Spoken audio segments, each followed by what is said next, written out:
नमस्कारः। नमस्कार साथियों, मैं डॉक्टर देशबंधु भट्ट से मुख्यम टेरी गढ़वाल से आप सबके बीच उपस्थित हूँ। कक्षा द्वादश यानी कक्षा 12 की भास्वती द्वितीयो भागः का प्रथम पाठ अनुशासनम। पिछली कक्षा में हमने इसका पाठ पढ़ा था और आज हम इस पाठ के योग्यता विस्तार वाला भाग और इसके प्रश्नोत्तर हल करेंगे। यहाँ पर प्रश्नों के उत्तर जानेंगे। तो आइए आगे कक्षा में बढ़ते हैं। तो सर्वप्रथम इसके उपनिषद वाले भाग को देख लेते हैं। उपनिषद किसे कहते हैं? उपनिषद क्या है? उपनिषद शब्दस्य अर्थ सामान्यं निरूपयन् आह आद्य गुरुः शंकराचार्यः उपशब्दो हि सामीप्यम् आह निशब्दश्च निश्चयार्थः तस्मादैकात्म्यं निश्चितम् सा विद्या सहेतुं संसारं साधयति इत्युपनिषद। तो ये उपनिषद शब्द का अर्थ आद्य गुरु शंकराचार्य जी ने बताया है। उपनिषद शब्द का अर्थ बताते हुए आद्य गुरु शंकराचार्य जी ने कहा कि उपशब्दो ही निसमीप्यम आहा। उपशब्द का अर्थ होता है सामीप्यता और नि शब्द का अर्थ है निश्चयार्थः तस्मात् ऐकात्म्यम निश्चितम। इससे जो है उप और नि जो दोनों शब्द हैं उनसे निश्चयार्थ नि शब्द से प्रतीत होता है और समीप्य अर्थ जो है उपशब्द से प्रतीत होता है। तो एकात्म्य निश्चित है। सा विद्या सहेतुम संसारम साधयति। वह विद्या सहेतु हेतु सहित संसार को बताती है। इत्युपनिषद। ऐसा उपनिषद का अर्थ वहाँ पर किया गया है। सदेर धातुर विशरणगत्यवसादनार्थस्योपनिपूर्वस्य क्विप्रत्ययान्तस्य रूपम् उपनिषद इति।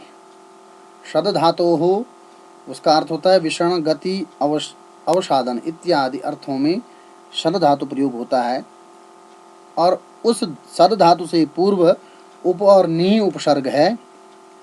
उप और नी उपसर्ग पूर्वक सद धातु से कुप प्रत्यय लगाने से उपनिषद शब्द सिद्ध होता है, जिसका अर्थ होता है गुरु के समीप बैठकर विद्या अध्ययन करना या ज्ञान की प्राप्ति करना। उपनिषद शब्द का शाब्दिक अर्थ हुआ।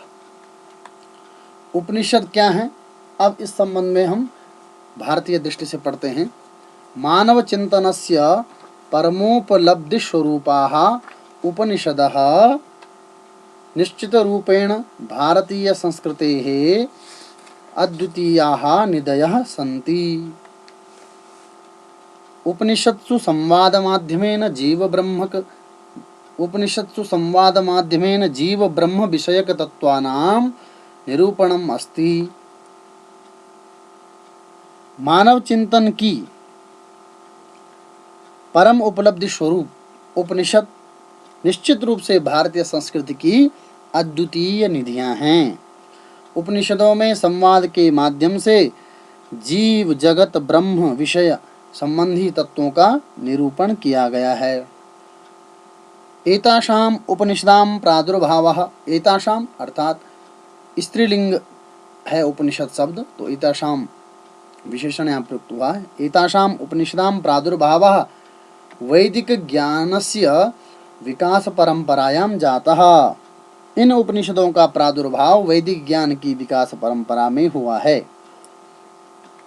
अस्मात् कारणात् विविध वैदिक शाखानां दार्शनिक चिंतन विकास क्रमे उपनिषदां विशिष्टं स्थानम् अस्ति।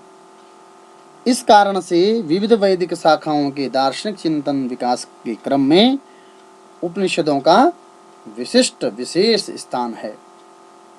आगे देखते हैं। चतुर्णाम वेदानां पृथक पृथक उपनिषदः सन्ति। प्रमुखोपनिषदां परिगणनम् इत्थं कृतम्। चारों वेदों के अलग अलग पृथक पृथक उपनिषद हैं। प्रमुख उपनिषदों की गणना इस प्रकार की गई है, जो कि मैंने आपको पिछली कक्षा में भी बताया था। ईश केन कठ प्रश्न मुंड मांडुक्य तित्तिरिहि बृहदारण्यकम छांदोग्यम च। इस प्रकार से प्रमुख उपनिषदों की गणना की गई है। एक बार पुनः उस चीज़ को देख लेते हैं कि उपनिषद प्रमुख मुख्यतः वैसे 108 उपनिषद बताए गए हैं, लेकिन उनमें से मुख्यतः जो उपनिषद हैं उनको हम यहाँ पे दे रहे हैं। 11 उपनिषदों के नाम हमने यहाँ पर लिखे हुए हैं। ईशावास्योपनिषद, केनोपनिषद, कठोपनिषद, प्रश्नोपनिषद, मुंडकोपनिषद, मांडुक्योपनिषद, तैत्तिरीयोपनिषद, बृहदारण्यकोपनिषद, छांदोग्योपनिषद, ऐतरेयोपनिषद, श्वेताश्वतरोपनिषद। तो ये 11 उपनिषदों के नाम हमने यहाँ पर दिए हैं। अब आते हैं जो हमारा ये पाठ अनुशासनम था, ये जो तैत्तिरीय उपनिषद से लिया गया है, तैत्तिरीय उपनिषद के बारे में थोड़ा बहुत जान लेते हैं। तैत्तिरीय उपनिषद, उपनिषद इयं कृष्ण यजुर्वेदस्य तैत्तिरीय संहितायाः ब्राह्मण ग्रंथस्य अंतिमो भागः तैत्तिरीयारण्यकमिति कथ्यते। यह उपनिषद कृष्ण यजुर्वेद की तैत्तिरीय संहिता के ब्राह्मण ग्रंथ का अंतिम भाग है और तैत्तिरीय आरण्यक इस नाम से जाना जाता है। अस्मिन् आरण्यके 10 प्रपाठकाः सन्ति। इस आरण्यक में 10 प्रपाठक हैं। एतेषु प्रपाठकेषु सप्तमतः नवम प्रपाठक पर्यन्तं यो भागः स एव तैत्तिरीयोपनिषद इति कथ्यते। इन प्रपाठकों में जो 7वें से लेकर 9वें प्रपाठक पर्यंत जो भाग है वह ही तैत्तिरीय उपनिषद ऐसा कहा जाता है। तैत्तिरीय उपनिषद शिक्षावल्ली, ब्रह्मानंदवल्ली, भृगुवल्ली च तेषां क्रमशः नामानि। उन 7, 8 और 9 जो प्रपाठक हैं उनके नाम है शिक्षावल्ली, ब्रह्मानंदवल्ली और भृगुवल्ली। ये तीनों के क्रमशः नाम हैं। अब आते हैं शिक्षावल्ली। शिक्षावल्ली से ये पाठ हमारा लिया गया है, तो शिक्षावल्ली के बारे में जानते हैं। अयम पाठः शिक्षावल्लीतः संकलितोऽस्ति। शिक्षावल्ली प्रपाठके ओंकारस्य महत्ववर्णनं धर्माचरण संबंधी विचारश्च विशद रूपेण प्रस्तुतः। यह पाठ शिक्षावल्ली से संकलित है। शिक्षावल्ली प्रपाठक में ओंकार के महत्व का वर्णन और धर्माचरण संबंधी विचार विस्तृत विशद रूप से प्रस्तुत किए गए हैं। अब देखते हैं, इसमें ब्राह्मण शब्द है। ब्रह्म शब्दात् निष्पन्नो ब्राह्मणः, ब्रह्म शब्दो ज्ञानवाचकः। जो ब्राह्मण शब्द है वो ब्रह्म शब्द से निष्पन्न होता है। ब्रह्म शब्द ज्ञान का वाचक है, ज्ञानवाचक है। अतः ब्राह्मणः ज्ञानी, अर्थात ब्राह्मण का अर्थ होता है ज्ञानी। अब आगे चलते हैं।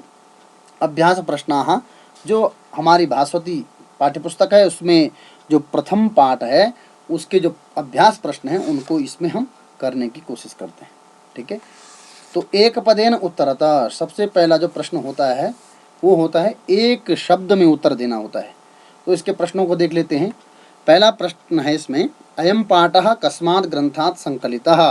अयम पाठः कस्मात् ग्रंथात् संकलितः, यह पाठ किस ग्रंथ से लिया गया है। दूसरा प्रश्न देख लेते हैं, सत्यात् किम न कर्तव्यम, सत्य में क्या नहीं करना चाहिए। प्रश्न ग, आचार्यः कम अनुशास्ति, आचार्य किसको अनुशासन करते हैं।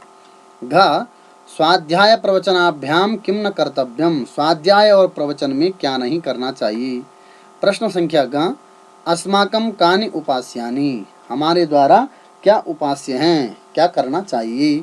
तो इन 5 प्रश्नों के उत्तर हम देख लेते हैं। अब देखिए पहले प्रश्न का उत्तर, अयम पाठः कस्मात् ग्रंथात् संकलितः, यह पाठ किस ग्रंथ से लिया गया है।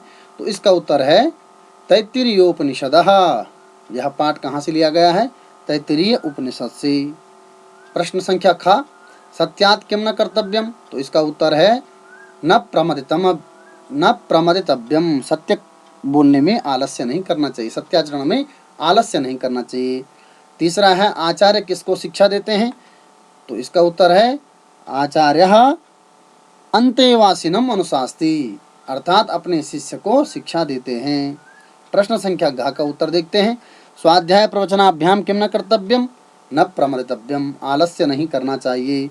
इसी प्रकार अस्माकं कानि उपास्यानि, तो इसका उत्तर देखते हैं, इसका उत्तर है सुचरितानि, हमारे द्वारा अच्छे चरित ही, अच्छे आचरण ही करने चाहिए। अब आगे प्रश्न संख्या 2 में चलते हैं।